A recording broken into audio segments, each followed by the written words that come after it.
The most expensive instruction in your AI stack isn't a massive matrix multiplication. It is Cmov, or conditional move. A single mispredicted branch can stall modern GPU and TPU pipelines, turning millisecond latency inference into multi-second hangs. In high-volume deployments, this micro-optimization error costs more in lost compute than the hardware itself. Today, we connect that headline to the engineering trade-offs behind the hype. When a new AI model drops, the question that matters for most teams is not the leaderboard score. It is whether your stack can run it reliably, what it costs at your traffic scale, and which shortcuts will break in production.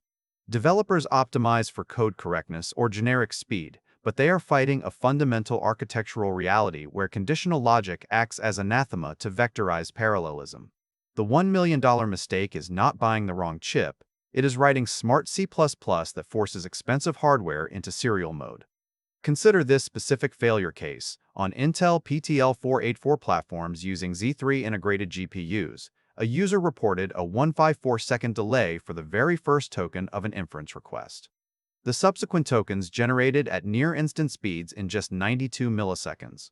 Why did your $20,000 GPU sit idle for 2.5 minutes? It was not a network timeout or a power failure.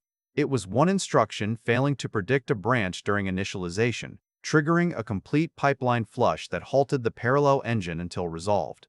To understand why this happens, imagine an assembly line in a factory where thousands of workers process different parts simultaneously. This is how modern vectorized inference engines operate using SIMD and SIMT architectures. They expect every worker to receive data at the same time and perform operations in lockstep. However, when your code contains conditional logic like if statements or switch cases, it often compiles into Cmov instructions or standard branch jumps. The hardware attempts to guess which path you will take before execution completes. When that prediction is wrong, a single misprediction forces the processor to flush its entire pipeline and restart from zero. In vectorized workloads where thousands of operations are happening simultaneously, this serializes the process, destroying throughput efficiency. A branch misprediction does not just slow down one thread, it stalls the entire execution unit because parallelism relies on uniform control flow. When the hardware cannot predict the outcome of a condition before execution, it results in what engineers call a pipeline stall.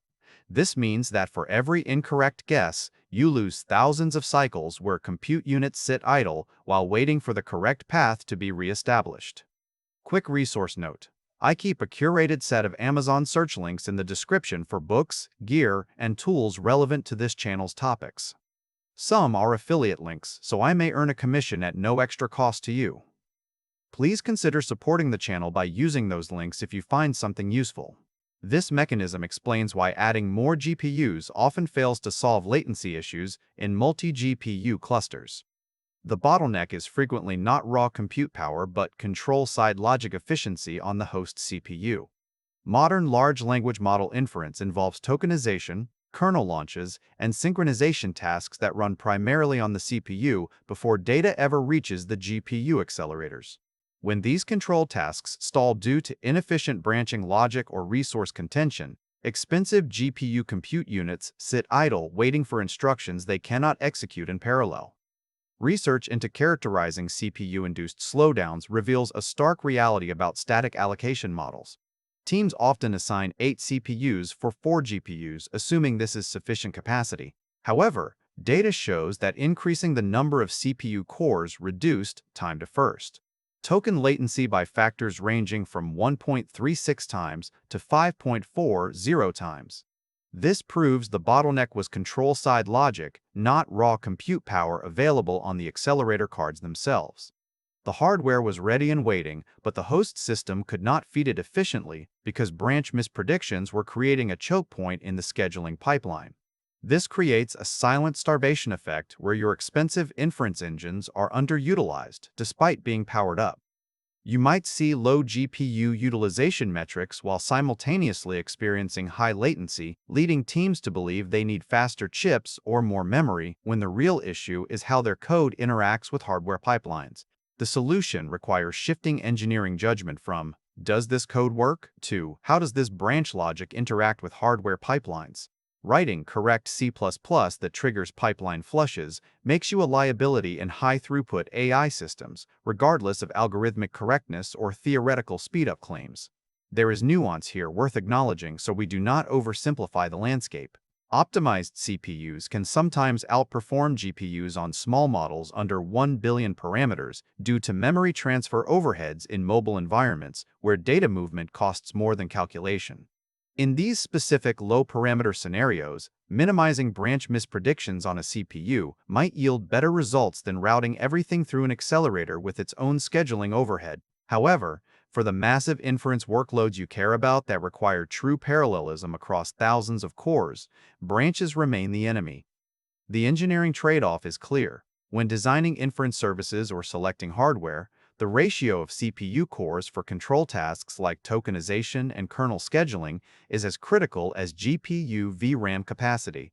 A 5 times improvement in latency can be achieved simply by rebalancing static resource allocation to prevent Cmov-induced stalls on the host processor. This requires treating branch density with the same rigor we apply to memory bandwidth or floating point operations per second. Your career relevance depends on this shift in perspective. You must stop optimizing for code elegance and start optimizing for hardware compatibility.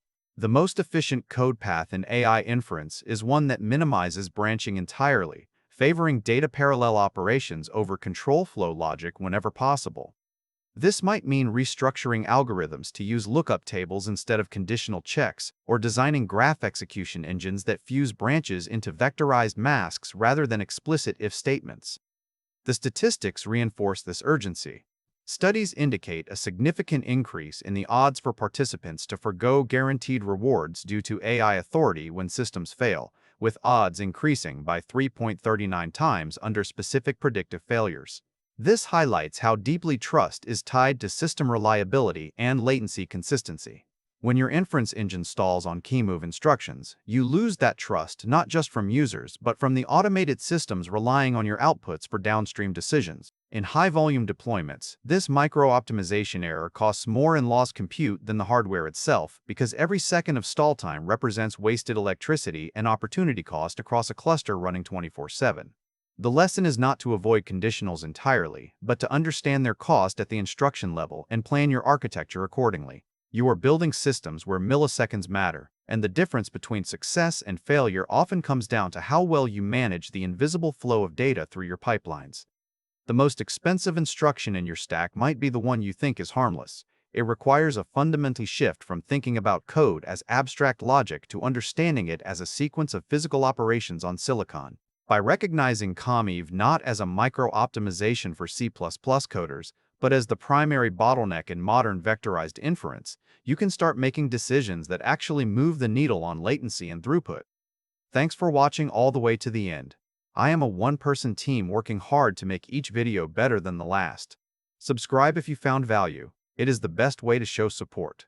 Drop a comment with your biggest takeaway. See you in the next video.